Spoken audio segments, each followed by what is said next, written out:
queridos alunos, tudo bom? Vamos falar sobre índice Sharpe. Vamos ver como funciona esse Sharpe, porque ele é muito importante. Muito utilizado dentro de fundos de investimento. Olha só, vamos ver como isso funciona. Imagina que seu cliente chega lá na tua agência e você tem dois fundos para oferecer para ele. Dois fundos só, tá? Fundo A e fundo B. São dois fundos de ações. E o que o cliente faz quando ele vai decidir aplicar em um fundo? Ele olha rentabilidade passada. Ele olha retorno. Olha, esse fundo A no ano passado rendeu 40% e o fundo B rendeu 30%. E aí ele vai tomar a decisão dele. A maioria dos clientes que eles fazem, esse rendeu 40, esse rendeu 30, esse está rendendo mais, pá, aplica no fundo A. É errado, não deixa ele fazer isso. Por que não?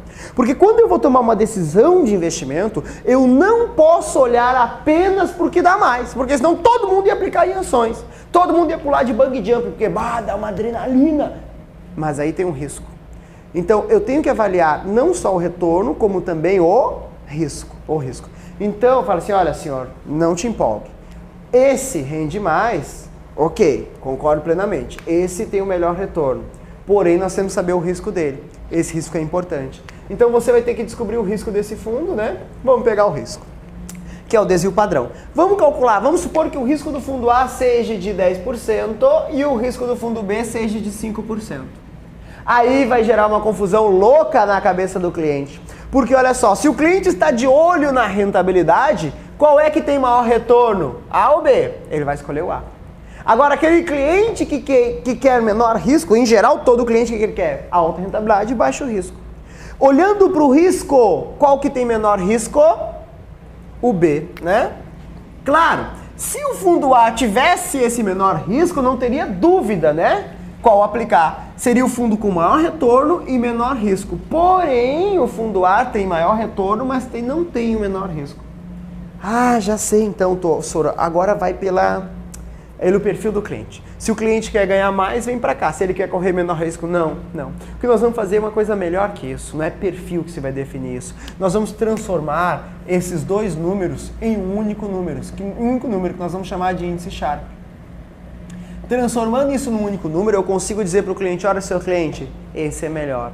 Com certeza. Se eu avaliar risco-retorno, esse é melhor. Então o índice Sharpe ele vai avaliar risco-retorno num único cara lá. Eu jogo isso numa forma, eu jogo o risco e o retorno. Eu vejo assim, o quanto esse fundo está rendendo mais que o mercado e qual é o risco que ele está correndo. Olha só, formulazinha. Olha a forma do índice Sharpe, tá? Vou calcular a forma do índice Sharpe aqui, assim, é o retorno de um fundo, vou pegar o retorno do fundo A, menos a taxa livre de risco. O que é a taxa livre de risco? Selic, por exemplo, é o que nós adotamos como taxa livre de risco. Dividido pelo risco desse fundo, risco do fundo A. Tá? Então, essa é a forma do índice Sharpe. Às vezes tem gente que adota o índice Sharpe modificado. Olha, o índice Sharpe modificado. É igual. A diferença é que ao invés de usar a taxa livre de risco nessa forma, eu uso o benchmark do fundo.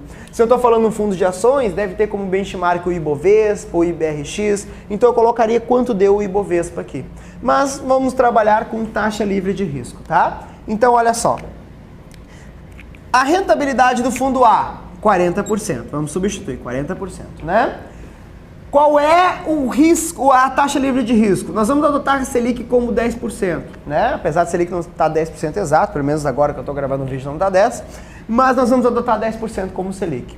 E vamos dividir pelo risco do fundo, nesse caso o risco do fundo A é de 10%. Aí eu tenho algo assim, 40 menos 10 dá 30, né? Dividido por 10 dá 3. Opa! Achei o índice Sharpe do fundo A, 3%. Vamos fazer o mesmo com o fundo B? Vamos lá? Mesmo raciocínio com o fundo B. Vou pegar aqui a rentabilidade, índice Sharpe do fundo B. Rentabilidade, 30 menos a taxa livre de risco, 10 que nós adotamos. E o risco do fundo, 5. Índice Sharpe do fundo B é 30 menos 10, 20. Dividido por 5, 4. Olha que bonito. 4%. Agora sim. Agora nós temos índice Sharpe do fundo A, nós temos índice Sharpe do fundo B e tudo funcionando, tudo tranquilo. E agora, que fundo que o cliente escolhe? A pergunta que está por trás disso é, o índice Sharpe O que ele é melhor? Quanto maior, melhor ou quanto menor, melhor? Olha a resposta. Lembre-se de uma TV Sharp, aquele Sharpão, tá lembrado? Aquela TV antiga? Tu não é tão antigo assim? Pergunta pro papai, pra mamãe, a Sharp, o Sharpão. Quanto maior a TV, melhor, é ou não é? Melhor para te enxergar. Parece estúpido, mas é melhor para decorar. Quanto maior o índice Sharp, melhor a relação risco-retorno. Nesse caso, senhor investidor, o senhor vai investir nesse fundo aqui, que é a melhor aplicação. Ai, mas esse deu menos, mas é a melhor aplicação se eu considerar risco-retorno. Tudo bem? Que tranquilo, né? Vamos finalizar? Olha só. Índice Sharp, o que ele calcula? Risco em relação a retorno. Risco em relação a retorno. Fórmula: retorno do fundo menos taxa livre de risco dividido pelo risco do fundo. Lembre-se, se eu falar em índice Sharp modificado, sai taxa livre e entra benchmark do fundo. Muito importante. Quanto maior o índice Sharp, melhor a relação risco-retorno. Tranquilos? Fechamos o índice Sharp. Bem tranquilinho. Até o próximo vídeo.